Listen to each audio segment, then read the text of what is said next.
રમેશ તિલાડાએ પણ નિવેદન આપ્યું કે દિલ્હીમાં વડાપ્રધાન નરેન્દ્ર મોદીના માર્ગદર્શન હેઠળ ભાજપની સરકાર બનવા જઈ રહી છે. દેશના આદરણીય વડાપ્રધાન નરેન્દ્રભાઈ મોદીની એક નેમ છે કે ભારતને વિકસિત ભારત બનાવવું અને એના માટે જે સતત રાતના દિવસ કામ કરે છે અને ભારતીય જનતા પાર્ટીનો એક એક કાર્યકર પણ એ જ રીતે દેશના વિકાસ માટે કામ કરે છે. ત્યારે દિલ્હીની અંદર જ્યારે આપની સરકાર હતી એમાં ખૂબ જ ભ્રષ્ટાચાર થયા છે, કૌભાંડો થયા છે અને વિકાસથી વંચિત રહેલા લોકો માટે દિલ્હીની અંદર આપની સરકારે ખૂબ જ કામ નથી કર્યું. એ કામના બદલામાં આજે લોકોએ એનો જવાબ પણ આપ્યો છે. તો હાલમાં જે આ પ્રતિક્રિયા આવી છે, શિરીષભાઈ આપની એક જે વાત હતી અહીંયા આગળ એ જ વાત હું આગળ પણ દબાવું. આની પહેલા મનીષભાઈ જોડાયા હતા કોંગ્રેસમાંથી, એમને કહ્યું કે અમારા સંગઠનમાં કંઈક ખામી રહી ગઈ હશે. આ જ વસ્તુ ભાજપને કેમ લાગુ ના પડે? ભાજપ પણ હરતું આવ્યું છે 2 વખત. ગુજરાતની અંદર પણ આપ જો પાટીદાર અનામત આંદોલન થયું, બહુ ખરાબ પરિસ્થિતિ થઈ ગઈ. કોંગ્રેસના મનોબળ ઉપર અસર પડે કે કાર્યકર્તાઓના મનોબળ અસર પડે? ભાજપના કાર્યકર્તા કે તેના મનોબળ અસર એના પર કેમ નથી પડતી? એનું સૌથી મોટું કારણ એ છે કે ભારતીય જનતા પાર્ટી જનસંઘના સમયથી વિરોધ પક્ષની ભૂમિકામાં જ હંમેશા સબળ રહી છે. સત્તા તો હમણાં એની પાસે છેલ્લા 15-20 વર્ષમાં આવી, બરોબર? એનો વ્યાપ જે છે એ કાર્યકર્તાઓના બળે જ વધ્યો છે, રાઈટ? અને એવા કાર્યકર્તાઓ, સનિષ્ઠ કાર્યકર્તાઓ કે જેમણે સિંગ ચણા ખાઈને અને કાર્યાલયમાં રાતો ગુજારીને પાર્ટીને આ લેવલ સુધી રહી ગયા છે, બરાબર? એમાં પાયાના કાર્યકરથી માંડીને આજના વડાપ્રધાન સુધીના બધા જ લોકો એમાં આવી જાય. તો એ જે એક પાર્ટી તરફની નિષ્ઠા જે છે, વિચારધારા તરફની નિષ્ઠા છે, એ ક્યાં છે?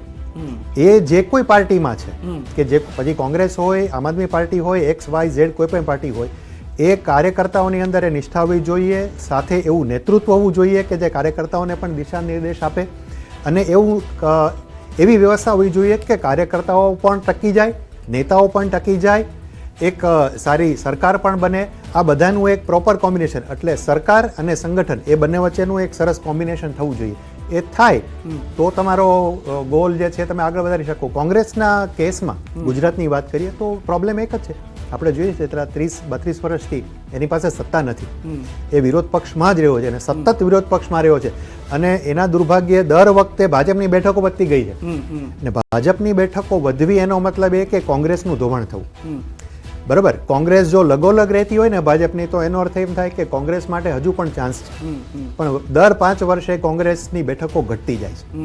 ઇટ શોઝ કે એનો જે બેઝ છે એ ઘટી રહ્યો છે. એટલે તમે સ્થાનિક ચૂંટણીની જે વાત કરી, તો હવે ઓબ્વિયસ છે કોંગ્રેસ માટે કે આમ આદમી પાર્ટી માટે દિલ્હી ઓર નો દિલ્હી, અત્યારની પરિસ્થિતિમાં 162 બેઠકો સાથે ઓલરેડી ભારતીય જનતા પાર્ટી છે બહુ જબરજસ્ત આત્મવિશ્વાસથી આગળ છે. અને એનો બેનિફિટ એ જ છે કે એનો કાર્યકર્તા સ્થાનિક સ્તર ઉપરથી માંડી અને દિલ્હી અને ગાંધીનગર સુધી કામ કરે છે. તો આ જ વસ્તુ જો કોંગ્રેસના સંગઠનમાં થાય તો કોંગ્રેસ પણ ભાજપને સંભાળી શકે. એવું કંઈ લખેલું નથી કે બધું ભાજપ જ કરી શકે. એ બીજી એક વાત અપડેટ એ પણ આવે છે કે મનીષ સિસોદિયા હવે પાછળ ચાલી રહ્યા છે. પહેલા અરવિંદ કેજરીવાલ અને મનીષ સિસોદિયા પાછળથી આગળ આવી ગયા હતા, તેઓએ લીડ લીધી હતી, પરંતુ હવે અરવિંદ કેજરીવાલ એકલા આગળ ચાલી રહ્યા છે અને મનીષ સિસોદિયા પાછળ ચાલી ગયા છે. રાજુભાઈ દેસાઈ પાસે જોડાઈ ગયા છે. જેવું મેં કીધું કે મનીષ સિસોદિયા પાછળ ચાલી રહ્યા છે, રાજુભાઈ એકદમ આમ ફૂલ જે ઉગી જાય એકદમ નવી રીતે સ્પર્શ સાથે તેજ થઈ ગયું. કરમાયેલા હતા પણ તેઓમાં તેજ આવી ગયો છે. રાજુભાઈ સ્વાગત છે. સારા સમાચાર, દિલ્હીથી થોડો લાંબો વનવાસ હતો એ પૂરો થઈ ગયો છે.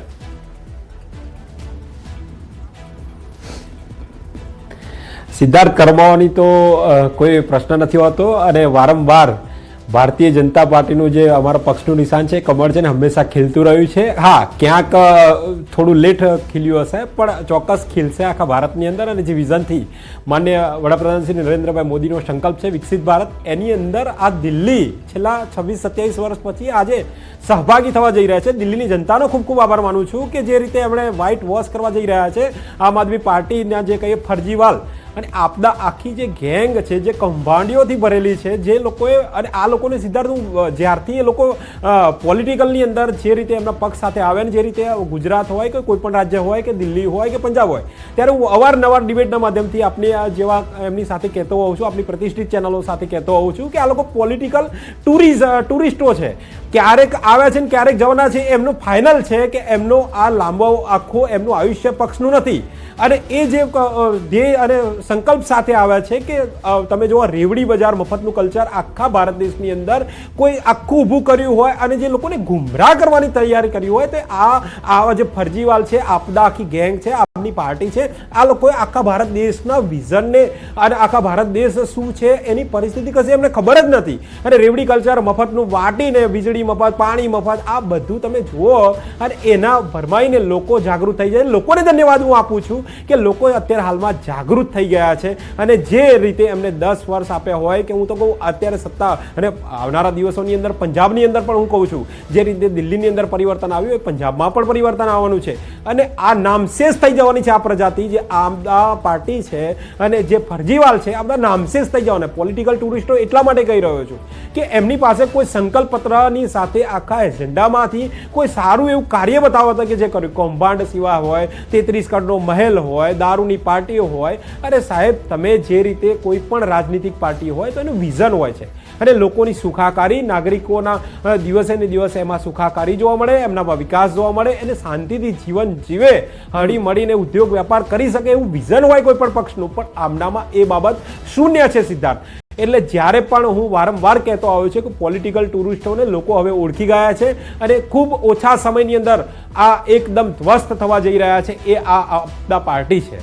જી રાજુભાઈ, આપની જે વાત છે કાશીકર સાહેબ, અહીંયા આગળ તમે આવે પહેલાં પણ અમે વાત કરી રહ્યા હતા કે ભલે ફરજીવાળાની વાત થઈ કે ભાઈ કૌભાંડની વાત થઈ, પરંતુ મોદી આવે છે, પીએમ મોદી ખુદ એવું કહે છે કે હું પર્સનલ ગેરંટી લઉં છું. નદીની વાત હોય, રિવરફ્રન્ટની વાત હોય, વિકાસની વાત હોય, સ્વચ્છતાની વાત હોય, લોકો એક વિશ્વાસ તેમના પર વ્યક્ત કરે છે અને કદાચ આ મત જે થયું છે, મતદાન જે થયું છે, આ તેનું પરિણામ આપ જોઈ રહ્યા છો. It's very obvious. અને જુઓ, નરેન્દ્રભાઈ પોતે તો વડાપ્રધાન તરીકે દિલ્હીમાં જ છે, એ દિલ્હીમાં જ રહે છે. દિલ્હીના જે લોકો જે બધી તકલીફો સહન કરે છે, ભલે વડાપ્રધાન છે એટલે કદાચ એમને એટલી તકલીફો નથી પડતી, પણ એ જોવે છે, બધું એમની નજર સામે છે, રાઈટ. અને ઇન્ટરેસ્ટિંગલી દિલ્હી આમ જુઓ ને તો એ 2-3 મોટી મહાનગરપાલિકાઓ ભેગી કરો એટલે એક રાજ્ય બન્યું છે. આમ તો ખરેખર મહાનગરપાલિકાઓનો સમૂહ જ છે, રાઈટ. તમે એને ભારતના બીજા કોઈ રાજ્ય સાથે સરખાવી નહીં શકો. It's totally 90% urban area, right. તો એની વિશિષ્ટતાઓ, એની જરૂરિયાતો એ ટોટલી અર્બન સેન્ટ્રિક અથવા સેમી અર્બન સેન્ટ્રિક જરૂરિયાતો છે.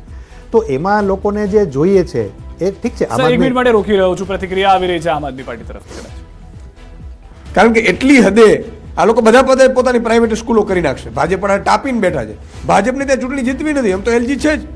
એને ત્યાં જે હોસ્પિટલો, મોહલ્લા ક્લિનિક ને જે સ્કૂલો બનાવી છે ને એ કબજે કરી લેવી છે.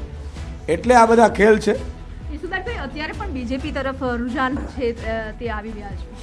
નહીં, મેં કીધું ને કે રુઝાન સ્વાભાવિક છે કે અત્યારે 2 કે 3 રાઉન્ડ, ક્યાંક 4 રાઉન્ડ હજી પૂરા થયા છે, હજી ઘણા રાઉન્ડ બાકી છે. અને અમને અત્યારે પૂરો વિશ્વાસ છે કે દિલ્હીની જનતા બહુ હોશિયાર છે, સમજદાર છે અને એ અરવિંદ કેજરીવાલજીને પસંદ કરશે. પણ ઈસુદાનભાઈ, કદાચ આમ આદમી પાર્ટીને પરિણામ આવે, પરંતુ લાગી રહ્યું છે કે જે નેતાઓ છે એ જ પાછળ ચાલી રહ્યા છે. અરવિંદ કેજરીવાલ છે, મનીષ સિસોદિયા છે, આતિશી છે. એટલે એ તમે જે કહી રહ્યા છો અડધો કલાક પહેલાની વાત છે. અત્યારે ફરીથી પાછા બધા આગળ ચાલી રહ્યા છે. અત્યારે અરવિંદજી પણ આગળ ચાલી રહ્યા છે, મનીષ સિસોદિયાજી લગભગ 2000 મતથી આગળ ચાલી રહ્યા છે. એટલે સ્વાભાવિક છે, મેં કીધું કે રાઉન્ડ ખુલતા જાય એ પ્રમાણે અત્યારે પણ 12:30-1 વાગ્યા સુધી ઓલમોસ્ટ ટ્રેન આવી જશે. અત્યારે કેવું મુશ્કેલ છે. પણ જી કશેકર સાહેબ, આપની વાત પૂરી કરશો. હા, આપણે શું જી, સેમી અર્બન ને જે વાત હતી કે રાઈટ, તો એ ઓબ્વિયસ છે. એટલે નરેન્દ્રભાઈએ એ જ મુદ્દાને ધ્યાનમાં રાખીને જે કાંઈ પ્રોમિસીસ આપવાના છે, રાઈટ. ઇન્ટરેસ્ટિંગલી એમણે કેટલીક આમ આદમી પાર્ટીએ દિલ્હીમાં લાગુ કરેલી યોજનાઓ ચાલુ રાખવાની વાત કરી કે અમે એને બંધ નહીં કરીએ. કેમ? કારણ કે એમને ખબર છે કે આ વસ્તુ ખરેખર દિલ્હીના લોકો માટે જરૂરી છે, રાઈટ. અથવા દાખલા તરીકે મધ્યપ્રદેશ, વાયા મધ્યપ્રદેશ જે લાડકી બહેન યોજના આવી એના મોડેલ ઉપરથી કે ભાઈ બહેનોને, જે જરૂરતમંદ બહેનો છે એમને અમે પૈસા જમા કરીશું, રાઈટ. તો આ બધી વસ્તુઓ છે એની સાયકોલોજીકલ ઇમ્પેક્ટ હોય છે. અને બીજું, લોકો દિલ્હીમાં જ છે, દિલ્હીના જ લોકો છે, જોવે છે કે દિલ્હીમાં સત્તામાં કોણ બેઠું છે. એની એક બહુ મોટી 2013માં જ્યારે આમ આદમી પાર્ટી સત્તામાં આવી ત્યારે હજુ 2014ને આવવાની 1 વર્ષની વાર હતી.